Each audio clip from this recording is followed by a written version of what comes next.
The Ghana Registered Nurses and Midwives Association has waded into ongoing controversy surrounding the revocation of all persons recruited into the public institutions after December 7, 2024, with a threat to strike if their members are affected. According to the leadership of the Ghana Registered Midwife and Nurses Association, GRNMA, the directive, which will affect over 5,000 nurses and midwives, will negatively impact healthcare delivery in the country. This comes after Director General of the Ghana Health Service in a statement asked health institutions to begin sacking newly recruited nurses and midwives before investigations are conducted as a sequel to the Chief of Staff's directive. We'll speak to the GNMA shortly, but today on the floor of Parliament, Minority Leader Alexander Afenyo Markin questioned the legal basis of the action. I hereby requested to take the necessary steps to annul any such appointment or recruitment and submit a comprehensive report on the actions taken to this office by 17th of February 2025. Your cooperation in this matter is highly appreciated. Signed, Honorable Julius Debrah, Chief of Staff, and has been copied to all heads of government institutions. Mr. Speaker, pursuant to this, state institutions have been issuing termination letters, revoking appointments, and it is causing a lot of trauma to the youth of the country who have been employed by the states. Mr. Speaker, I have seen letters from the GRA, from Ghana Water, from Gridco, and of particular concern is Ghana Health Service. Health professionals who were recruited have been given letters to go home. Teachers who were recruited have been given letters to go home. Mr. Speaker, recruitment is not an event, it is a process. It is not just a day that an institution will get up, call somebody and give a letter. In our own parliament here, recruitment started as far back as June, July, August. It's only around January that some people receive their appointment letters. They go through interview, do aptitude tests, have to pass medicals. So, knowing Honorable Julius Debrah, perhaps he meant well, and this is somebody I respect. I do not think that the intendment of this letter was for state institutions to dismiss, revoke appointment. I believe that perhaps some clarity would have to be given. If he says that in the interest of good governance practices, all appointment after December 7 should be revoked. Is it the argument that even where the process had started and the time that you are giving your letter is post 7 December, so you should lose your job? Mr. Speaker, I'm guided by history. In 2017, Mr. Speaker, there were serious behind the scenes discussions, and although government had intended to scrutinize these recruitment, no Ghanaian worker was sent home. I know about the Yoko. There were recruitment at Yoko. Not a single one of them was sent home. And I say this on authority. EPA, health insurance, SNIT, Mr. Speaker, a lot of government agencies that have done recruitment. And the explanation was that the process started before December 7th. And His Excellency John Dramani Mahama raised this matter. Mr. Speaker, I remember that recruitment into immigration service, the Ghanaian youths went into training after December 7th. Nana Adodanko Akufo-Addo was the one who presided over the parade for the graduation in March. The records are there. Mr. Speaker, let us be very careful as a nation. The goodwill our friends have must not erode rather too early or rather too soon. So that's the Minority Leader, Member of Parliament for Futu, Osahene Alexander Afenyo Markin. The Majority Leader, Mama Ayariga, however, defended government's action. Listen. I said as a member of the transition team, and I recall that during that period, there was a mad rush to employ people. Even after a party had lost an election and was on its way out, after December 7th, we saw ministers in a hurry to have people interviewed and taken through the processes so that they could be officially served with employment letters. And at the transition team meetings, joint meetings, we raised issues. We told our counterparts who were outgoing ministers that practice must stop because a number of issues are implicated. One, we all know that you must have fiscal space before you take decisions to employ people. You are leaving. We are coming in. We haven't told you that the public money that is available, we want to commit it to paying workers. So you cannot clock the fiscal space and then leave us with problems that we cannot deal with. So we pleaded with them to hold on with the recruitments. And at the meetings, they told us that so long as they had gotten financial clearance during the year, they will proceed with the recruitment. And we said that is wrong. Once you haven't done the recruitment, hold on.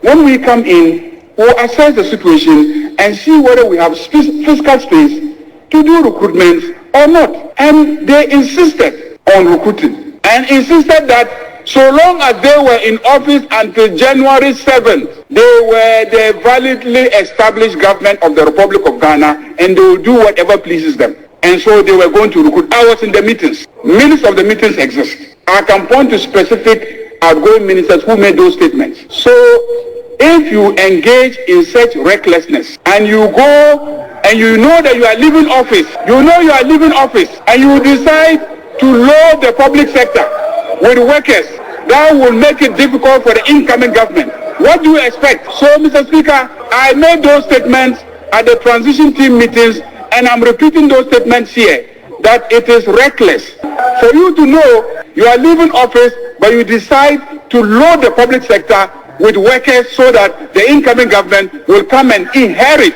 such workers, and they will be struggling with how to pay them. Member of Parliament for Boku Central, Majority Leader Mahama Ayariga, or the Minister of Health, Kwabena Minta Kando, has given some assurance to those legitimately recruited in the health sector. He says they will be maintained. Ministry of Finance issued clearance for health professionals to be recruited, for which the expiry date was 31st December 2024. So even it is in the interest of anybody who may be recruited beyond that point for its recruitment to be suspended. Because if we recruit you beyond that point, we cannot pay you beyond 31st December 2024. So we are not in any way saying that the recruitment that were done within the period, the recruitment that the 31st December 2024 clearance covers are not affected. And so let's get it clear. Our information is that even as we speak, some people are even attempting to get people recruited into this, which is illegal. We have not opened any portal. We have not opened any portal in the ministries or Ghana Health Service. So please, there should not be any apprehension. The directive is clear. It is applicable to people who have not gotten their names on the payroll, before or during January. Because if you are recruited now, your name can only be on the payroll after January. And that is what we want to guard against. So there's no cause of alarm. Nobody should exaggerate the directive, and we are not going to sack anybody who has officially been recruited and has gone through the right procedure. So that's the Minister of Health, Kwabena Minta Kando. Let's speak to the President of the Ghana Registered Nurses and Midwives Association, Perpetual Furiam Pofo. Good evening to you. Thank you very much for your time tonight on 505. Thank you for having me. Perpetual, having listened to the Minister of Health, does it give you you and your members assurance that maybe your strike might not come on? Not at all. You see, we made an effort to reach out to the Ministry of Health and the Ghana Health Service when the Chief of Staff's directive came out. Okay. Because we wanted to understand whether it extends to our nurses and midwives based on the concerns that were coming up. Because questions were being thrown at us and all of that. The Chief Director made an effort, and the Minister called us for a meeting and explained to us that they wanted to conduct investigations based on the recruitment process, and that once that is completed, they would let us know the outcome. Okay. Only for the Director General of the Public Health Service directive to also come out, instructing divisional directors and regional health directors to suspend those recruited who were not placed on the payroll as of January 2025. And don't raise the red flags. How can you tell us that in the case of nurses and midwives, where they have been recruited and posted, for example, somebody may be located in the southern sector, is now working somewhere in the northern sector, Savannah, or in the upper west, upper east, and you are suspending the person until you finish your investigation. You finish your investigations before the person will know his or her fate. It is not right. You see, the 2020 cohort had been for almost 4 years, if not even 4 years. And then the recruitment process started somewhere in the middle of last year. If they have been employed and you say that the system that employed them, there could have been a problem with it, investigate the system and fill the gaps or the loopholes that are there. You know, don't say that you are suspending them, they should go and sit home and then finish your investigations before they come back and work or before you sack them. The point is that before you get on the payroll, there are forms that you have to be filled. It has to be submitted to the controller. Validations need to be done before you appear on the payroll. There are so many instances where people work for 2 months, 3 months before they find themselves on the payroll. When it comes to the financial clearance that was given to the 2020 cohort, financial clearance, yes, has an expiry date, but that financial clearance actually covers a total number of employees that need to be employed. And many a time, when the expiry date even occurs, the Ministry of Health is able to request from the Ministry of Finance to extend the period so that they can have room to recruit those that they want to recruit. So I remember somewhere in, was it November or December, we had a meeting with the Ministry of Health because at the time, the referral batch of the 2020 batch were agitating, saying that they also needed to be part of the financial clearance. Meanwhile, the financial clearance available was indeed going to cover the 2020 batch, up to about 15,000 of them, because about 5,000 or so of them had been covered by the 2019 financial clearance that was issued. So instead of about 20,000 or more that the new financial clearance was supposed to cover the 2020 batch, there was going to be some surplus. And every year, what happens is that whatever surplus that remains, it is given to the ensuing batch to cover a portion of them instead of letting it expire totally. And then a new financial clearance is usually issued for the referral batches. So at the time we had the meeting, we even told the meeting, I think that was in December, that because we have the referral batch and we have other ensuing batches who are still waiting for employment, because we are having the 2021 batch, the 2022 batches, the 2023 batch, all waiting to be employed. And these numbers are running in the thousands, about 40,000 of them, waiting to be employed. So if you have financial clearance, you cannot wait for it to just expire. It's for the Ministry of Health to extend, the Ministry of Finance, to extend it so that these other batches can take advantage of it. So if the 2020 cohort, for example, have been employed, they've not finished their processing as at 7 December, and they are not on the payroll on January 2025, how can you just come out to say that you are suspending people? You're suspending them. For what reason? We need them. They are essential service they are provided. It's needed at the facility. They should go and check the patient ratios that we are having to deal with. 1 is to 18 patients, 1 nurse to 18 patients. When you go to certain units and departments, it's even more. 1 is to 20 or 1 is to 25. Nurses are getting burnt out. And this latest recruitment has helped to reduce the burden a bit. And that is why we are saying you cannot suspend them. Don't suspend them. Let them stay at post and work. After all, the essential services they are providing is beneficial to the health facility, it is beneficial to the population.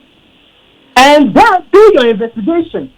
The investigation, the outcome in our should not be targeted to removing people from the workplace. So what should because there are still thousands that need to be employed. Okay. But use that information to strengthen the system so that what has happened this year does not happen the next time around. Okay. Especially in periods where we have elections happening and new governments may have come into place or new administration may have come into place. These things are very disturbing. And it should not happen, especially when it comes to health. Health is central. It's central to economic development. If they do not know, it is central. When your population are not healthy, productivity is low, they cannot contribute to the increasement in GDP, and your economic indicators will definitely run down. We need to prioritize health and prioritize public health services for the population. In this case, increase the health workforce. And by saying that, I mean those are supposed to be allowed to work because they have built up the health workforce, and more efforts should be made by this current government to employ those that are at home, because we need them to come and augment the health services that are being provided. Okay. Now, so your solution is that let them work, do your investigations, and even if you find out that some of them entered through the system illegally, let them work and then strengthen the system so there won't be a recurrence. The question then is, how do you pay for these people? Because there's a budget, and if government says that based on the investigations we've done and the finances that are available to us, we can only pay this number of people for now. Although these people are working, we can't pay them. That's why we want them to go, so that we can secure financial clearance and pay them. But if they continue to work, we might not be able to pay them. What would you say to that? That is what I explained to you earlier. You see, maybe the Ministry of Health will come clear with the specific numbers. Okay. Because, like I explained, financial clearance is for a total number of employees to be recruited or individuals to be recruited. And it has to cover those people. You cannot employ outside the numbers that have been provided for you by the Ministry of Finance. So if the Ministry of Health and its agencies were able to still recruit, then it means there was still available financial clearance to cover them. What if there were not available financial clearance? This is not the only year we are working with the ministry to safeguard the recruitment of our nurses and midwives. We collaborate with the ministry every year. We collaborate with them every year, and we understand these things. They could not have employed outside the remit of the financial clearance. That's why the investigation is important. But they should do it while they are supposed, and let us know at the end of their investigation that indeed they found these numbers having been employed at this period. The financial clearance that was issued for the 2020 cohort was this number, for this number of persons. In totality, this is the number of individuals that were recruited, and therefore it is more than the financial clearance that was issued, and therefore they cannot pay this number of nurses. Then we understand. But at the moment, and per our experience with the Ministry of Health and how things are done, they could not.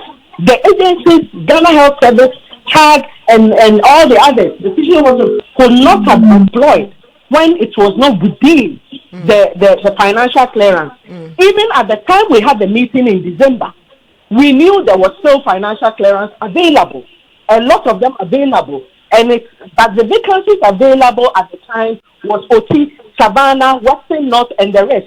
These are very underserved areas, hard to reach areas, and therefore it takes time before people would accept or postings nurses to those make that things. decision to actually go there and work because of the lack of social amenities and all difficulty with road networks and all of those things.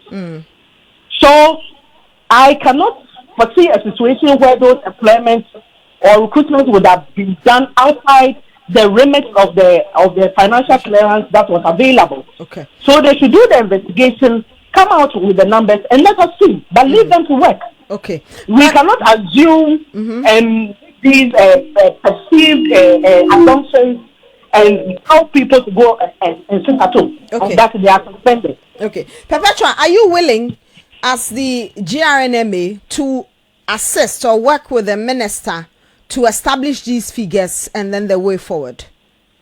Why not? We are partners within the health system.